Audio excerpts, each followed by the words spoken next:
ஆகாஷவாணி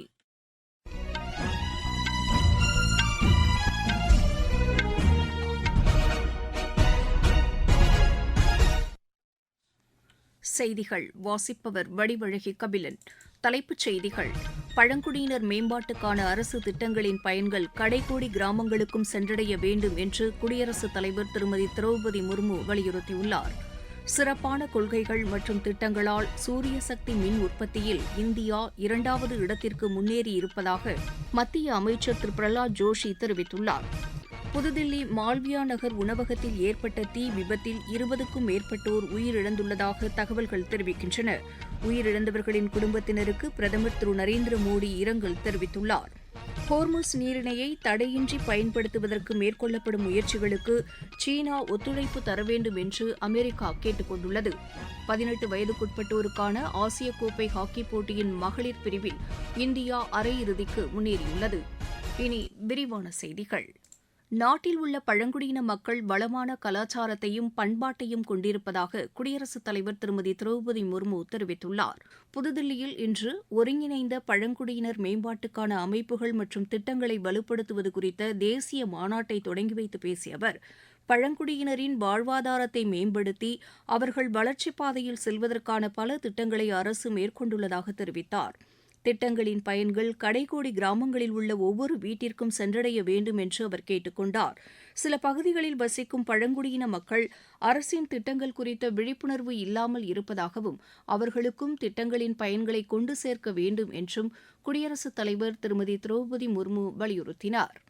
சுதந்திர போராட்ட வீரரும் கல்வியாளருமான VVS ஐயரின் நினைவு நாளையொட்டி குடியரசு துணைத் தலைவர் திரு CP ராதாகிருஷ்ணன் புகழஞ்சலி செலுத்தியுள்ளார்.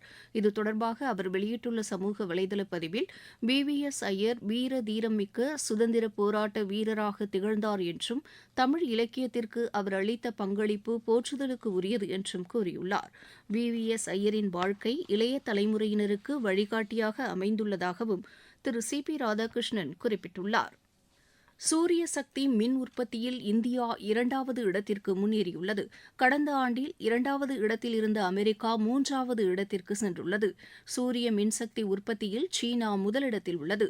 இது தொடர்பாக புதுப்பிக்கத்தக்க எரிசக்தித்துறை அமைச்சர் திரு பிரஹலாத் ஜோஷி வெளியிட்டுள்ள சமூக வலைதள பதிவில், இந்தியாவின் இந்த சாதனை மத்திய அரசின் முறையான கொள்கை மற்றும் திட்டமிடலால் சாத்தியமானது என்று தெரிவித்துள்ளார்.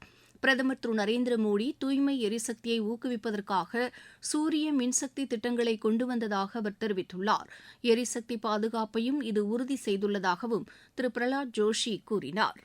உலக சைக்கிள் தினம் இன்று கொண்டாடப்படுகிறது. எளிமையான, எரிபொருள் செலவில்லாத, சுற்றுச்சூழலுக்கு உகந்த போக்குவரத்து சாதனமாக உள்ள சைக்கிள் பயன்பாட்டை ஊக்குவிக்கும் நோக்கில் ஆண்டுதோறும் இந்நாள் உலக சைக்கிள் தினமாக கடைபிடிக்கப்படுகிறது.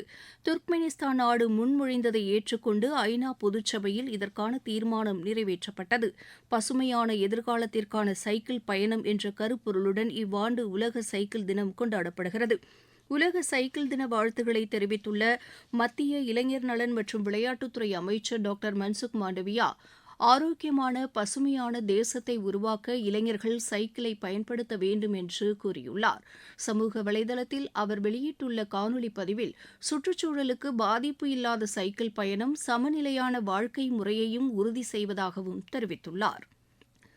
வளர்ச்சியடைந்த இந்தியா மற்றும் சுயசார்பு இந்தியாவுக்கான திட்டங்களை வடகிழக்கு மாநிலங்களில் பிரதமர் திரு நரேந்திர மோடி தலைமையிலான அரசு முனைப்புடன் செயல்படுத்தி வருவதாக தகவல் ஒலிபரப்புத்துறை இணையமைச்சர் டாக்டர் எல் முருகன் கூறியுள்ளார். மிசோரம் மாநிலம் கோலாசிப் மாவட்ட வளர்ச்சி மன்ற கூட்டத்திற்கு தாம் தலைமை வகித்ததை சமூக வலைதளத்தில் குறிப்பிட்டுள்ள டாக்டர் எல் முருகன், இப்பகுதியில் மேற்கொள்ளப்பட்டு வரும் அரசின் திட்டங்கள் வளர்ச்சி மற்றும் மேம்பாட்டுக்கு உத்வேகம் அளித்து வருவதாகவும் தெரிவித்துள்ளார். நீங்கள் கேட்டுக்கொண்டிருப்பது ஆகாஷவாணியின் செய்தி அறிக்கை. ஊரக வளர்ச்சிக்கான புதிய அத்தியாயம். வளர்ச்சியடைந்த இந்தியாவிற்கான ஊரக வேலைவாய்ப்பு உறுதி மற்றும் வாழ்வாதார சட்டம் ஜூலை மாதம் 1ஆம் தேதி முதல் செயல்பாட்டுக்கு வருகிறது. இந்த சட்டம் வருடத்திற்கு 125 நாட்கள் வேலையை உறுதி செய்கிறது. இதில் வாரந்தோறும் ஊதியம் வழங்கப்படுவது கட்டாயமாக்கப்பட்டுள்ளது. பணி முடிந்த 15 நாட்களுக்குள் ஊதியம் வழங்குவதை உறுதி செய்வதற்கான அம்சங்களும் இதில் இடம்பெற்றுள்ளன. ஊதியம் காலதாமதமாக வழங்கப்பட்டால் அதற்கான இழப்பீட்டுத் தொகைக்கும் இதில் வகை செய்யப்பட்டுள்ளது. வளர்ச்சியடைந்த இந்தியாவிற்கான பயணத்தில் மோடி அரசு தொடரும் சீர்திருத்த நடவடிக்கைகள்.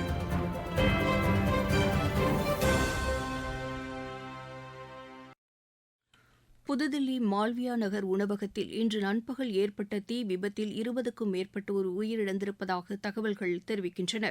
உயிரிழந்தவர்களின் குடும்பத்தினருக்கு பிரதமர் திரு நரேந்திர மோடி ஆழ்ந்த இரங்கல் தெரிவித்துள்ளார்.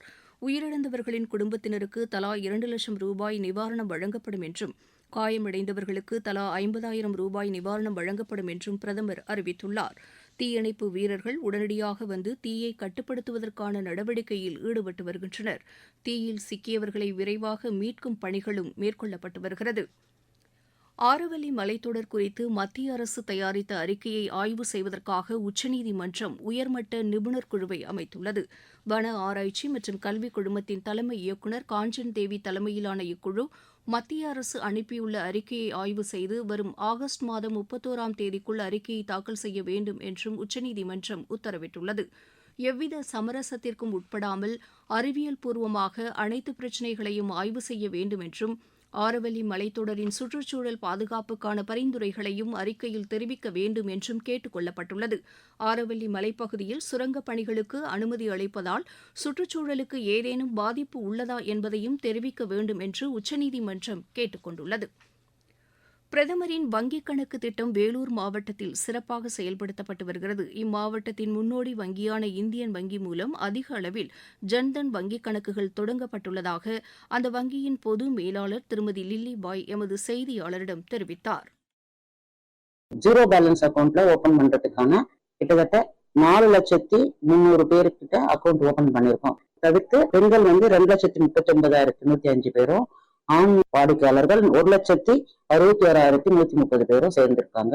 அவங்க எல்லாருமே கவர்மெண்ட் ஸ்கீம்ஸோட பெனிஃபிட்ஸ் எல்லாம் நேரடியாக அவங்க வங்கி கணக்கிலேயே வர வைக்கப்படுகிறது.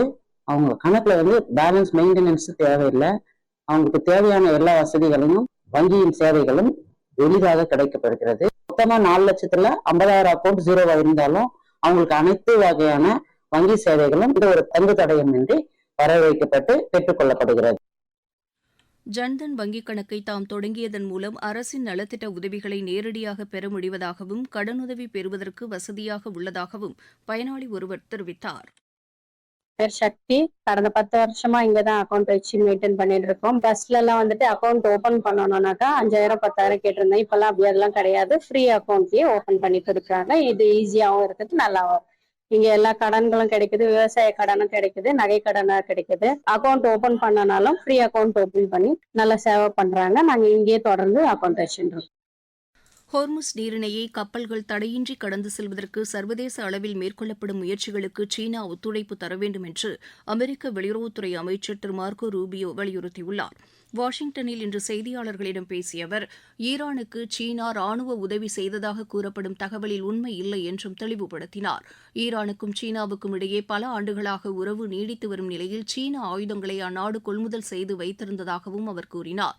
இரு நாடுகளிடையே நீண்டகால உறவு நீடித்து வரும் நிலையில் போர் சூழலை பொறுத்தமட்டில் சீனா சற்று விலகியே இருப்பதாகவும் அவர் தெரிவித்தார். ஐநா அமைப்பில் சீனா ஆக்கப்பூர்வமாக பங்களிக்க வேண்டும் என்றும் ஹோர்முஸ் நீரிணையை தடையின்றி பயன்படுத்துவதற்கு ஆதரவு அளிக்க வேண்டும் என்றும் திரு மார்க்கோ ரூபியோ கேட்டுக் கொண்டார். பஹ்ரைன் மற்றும் குவைத்தில் உள்ள அமெரிக்க ராணுவ நிலைகளை குறிவைத்து ஈரான் ட்ரோன் மற்றும் ஏவுகணை தாக்குதலை நடத்தியுள்ளது. ஈரான் நாட்டின் எண்ணெய் கப்பல் மீது அமெரிக்கா தாக்குதல் நடத்தியதை அடுத்து ஈரான் இந்த பதில் தாக்குதலை நடத்தியதாக தெரிவித்துள்ளது. 18 வயதுக்குட்பட்டோருக்கான ஆசிய கோப்பை ஹாக்கிப் போட்டியின் மகளிர் பிரிவில் இந்தியா அரையிறுதிக்கு முன்னேறியுள்ளது. ஜப்பானில் நடைபெற்று வரும் இப்போட்டியில் இந்தியா 25-0 என்ற கோல் கணக்கில் சிங்கப்பூரை வென்றது.